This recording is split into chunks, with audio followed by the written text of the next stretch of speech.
Good morning, everybody, and welcome to St. John United Church of Christ here in Cumberland. I'm Pastor Jana Myers, and I am so grateful that you are joining us for our second Sunday morning Sunday school devotion, our Reframing Advent series, where we are sort of experiencing and studying Advent through art.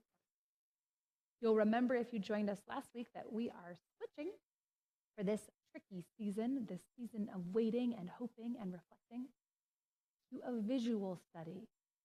So you'll find right on Facebook in the link, the post before this video, a link to this week's art. You're going to need that link because we're going to talk about the art as we go through our lesson. You can use that link in two ways. You can listen to the whole conversation and then click on the link after, or you can minimize your video now. It'll go to the bottom of your screen, scroll down to the link before this video, click there, and it should pop up for you. And you can watch the video and look at the link at the same time. If you're really on it, you got the link ahead of time. But hey, that would not be me. So if it is not you, do not worry about it. This morning, we have an amazing picture from an artist that I did not know of before I explored this series. We are using this beautiful Imagining the Word set.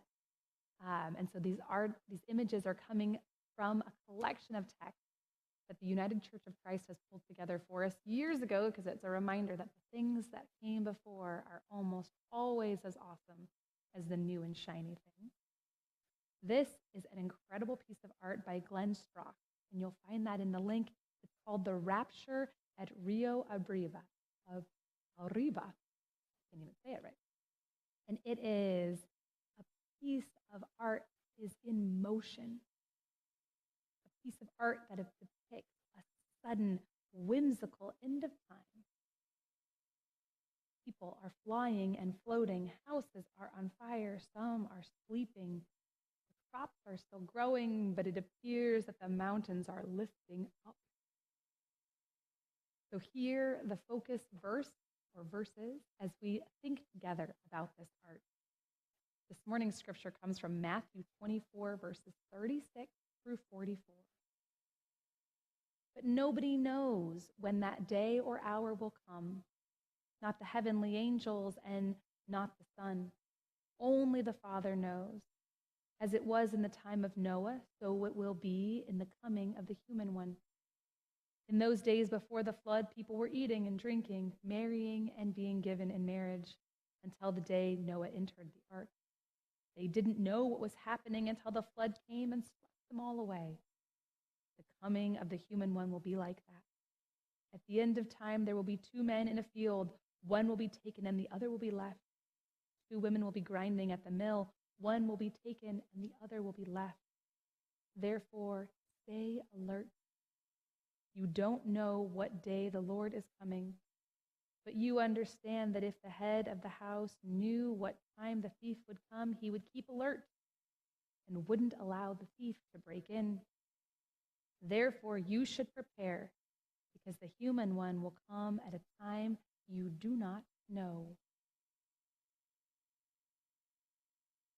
Looking at the art that we have before us this morning, Rapture at Rio Arriba, we see two men working in a field, wrestling.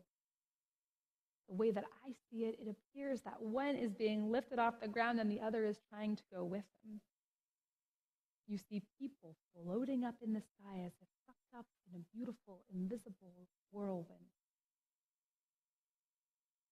But the one that draws my eye appears to be a grandmother in a purple dress. It appears that she had been in the middle of cooking breakfast. Her 2 eggs sunny side up and 2 pieces of bacon are floating out of her skillet. Her face does not reflect fear, but in fact, maybe a joyful curiosity at what is happening. In fact, none of the people in the whirlwind, none of the people in the art at all seem particularly disturbed. Instead, they seem curious. Wonderment seems to be on their faces as they look up. So often in American thought, we think of the rapture as a horrible, terrible, scary thing. And this artist reimagines it as something closer to whimsy than horror. And I wonder, which person caught your eye this morning? If you're looking at the art, go ahead and take a peek. Which person is drawing you in? If you're going to look after, just make a little note for yourself to study the face and identify which one pulls you in. For me, it is so much this grandmother. Her hands are going out and she appears to be flying up. I'm not sure what it is. Maybe it's the breakfast leaving the skillet. But I think it might be the sense of curiosity on her, as if she had been expecting this moment at any time and is not so much surprised that it's here, but curious as to what comes next. The idea in our scripture of Matthew to keep awake before the thief comes and robs your house is not one that is maybe so pleasant. It seems a little scary to keep on alert for lest someone break into your home. In fact, many of us employ many systems to prevent exactly that thing from happening, so that we can rest, we can sleep, we can be without any sense of anxiety. But this grandmother in this art suggests that being alert and expectant doesn't have to be stressful and anxious.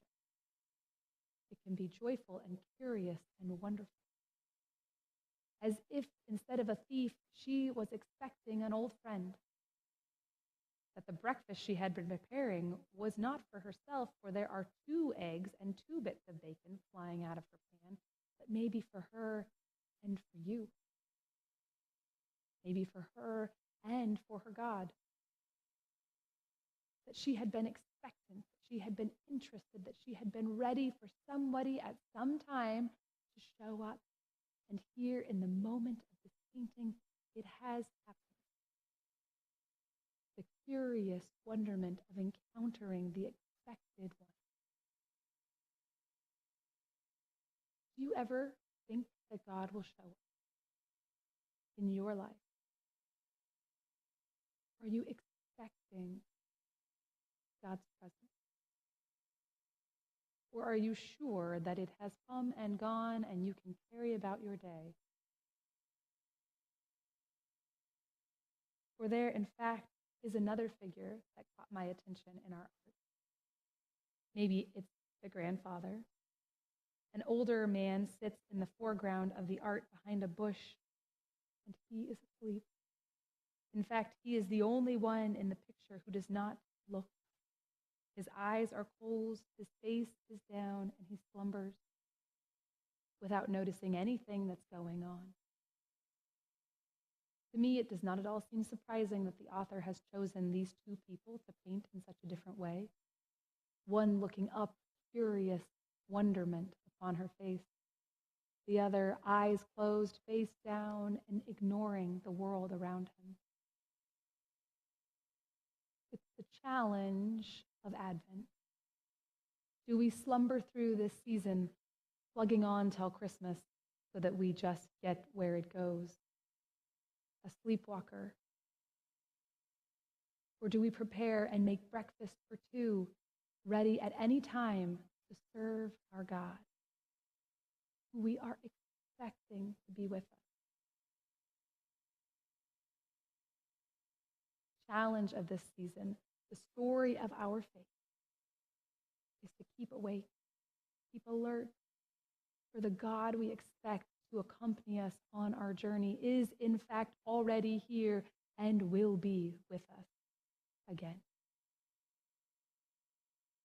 The challenge of this season of our faith is not to slumber through, not to become so weighed down with the cares of our world, with the challenges that befall us, that we don't have the energy to open our eyes to what is before us.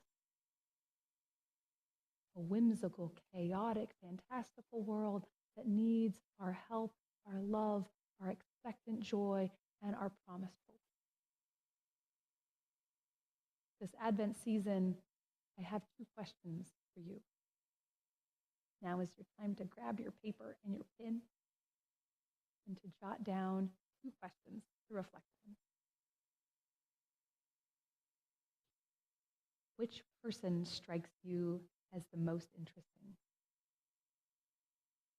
There are maybe 10 different people in this picture. Which one calls to you and why? Your second question. How have you been sleepwalking? How will you start to wake up? I hope that you think and meditate on these questions, reflect on these questions. If you're going to go look at this art, do so after if you haven't done it while we've been talking. It is such a good resource. It is such an opening experience.